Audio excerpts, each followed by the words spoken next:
President Donald Trump on Monday doubled down on his defense of Mississippi Senator Cindy Hyde-Smith as he headed off to hold two rallies for the Republican candidate who is battling in the last Senate race of the 2018 midterms.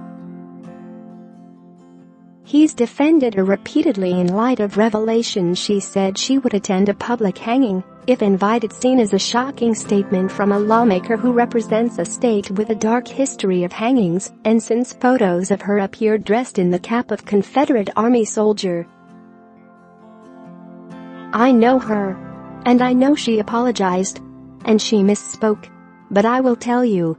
I've known her for a period of time now as a senator. She's been an excellent senator. She's done a great job.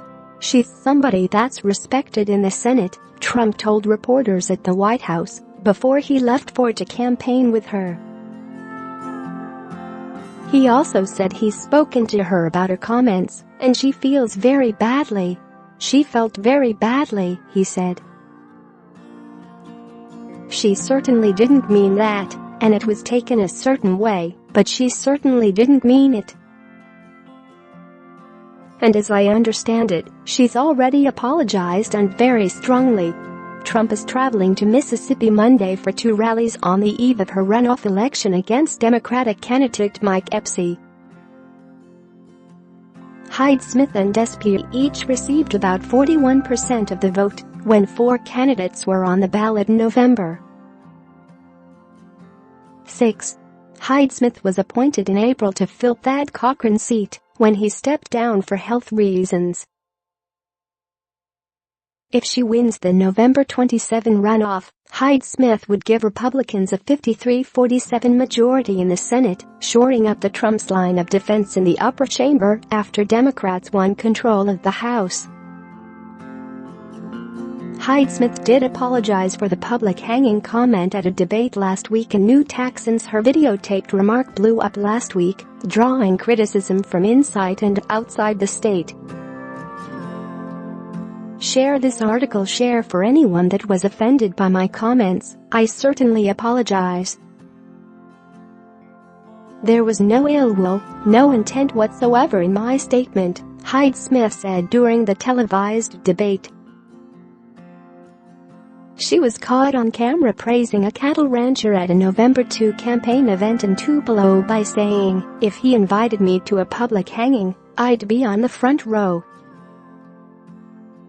Shortly after the video's release, she said in a statement that the expression was an exaggerated expression of regard and said it is ridiculous to read any negative connotation into it.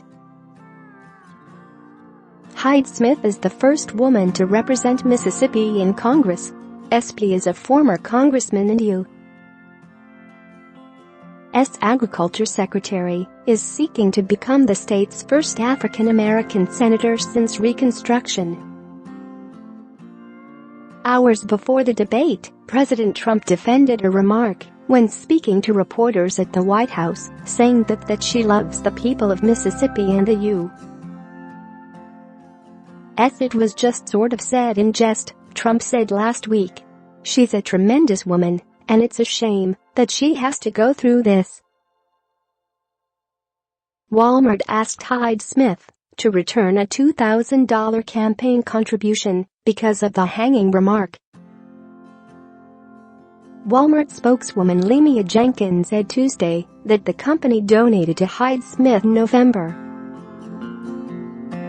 8, 3 days before the release of the video with the public hanging remark. Other contributors have followed suit. Drug giant Pfizer told The Washington Post it has requested a refund of its contributions. A spokesman for AT&T told the New York Daily News, "We are no longer supporting Senator Hyde-Smith and have requested a refund of our campaign contributions." On Sunday, Major League Baseball said it wanted its $5,000 contribution back. The contribution came in following Hyde-Smith's comments, but the organization said it had been from an earlier fundraiser.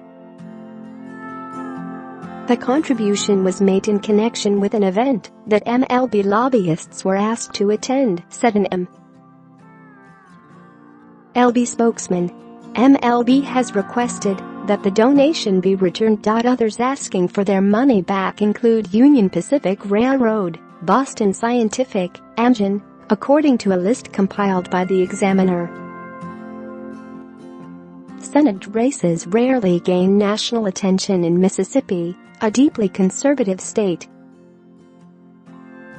But this matchup, the last major race of the 2018 midterms, has drawn scrutiny after Hyde-Smith's remarks.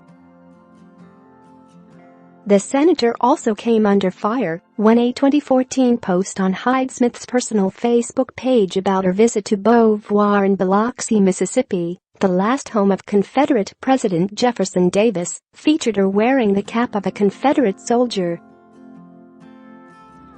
Hyde-Smith was the elected state agriculture commissioner at the time.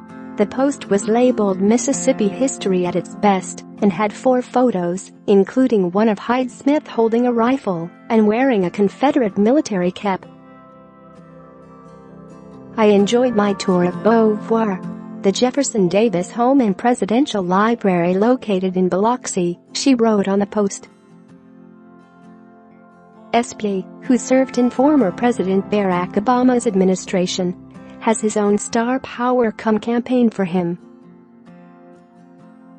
Vice President Biden endorsed him, and since Kamala Harris and Cory Booker have been in Mississippi to tout his candidacy.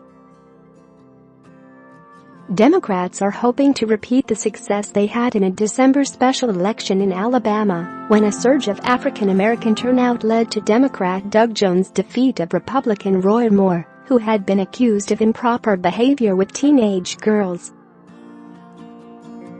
But SP is struggling with bad news of his own. He accepted $750,000 in lobbying fees on behalf of former Ivory Coast President Laurent Gbagbo, an African despot currently on trial for crimes against humanity at the International Criminal Court, Fox News reported.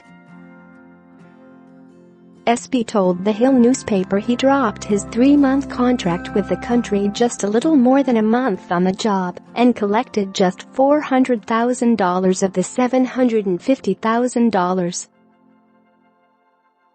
Yet according to a FARA supplemental statement filed with the Department of Justice in 2011, SP collected the full $750,000 figure and dropped the contract just 15 days before it was supposed to end. Secretary SP worked on agricultural issues for international clients. Danny Bladen, the SP campaign communications director, told Fox News. Over the course of that work, he realized one of those clients didn't pass the smell test, so he terminated the contract and then reported what he knew to the U.S. government.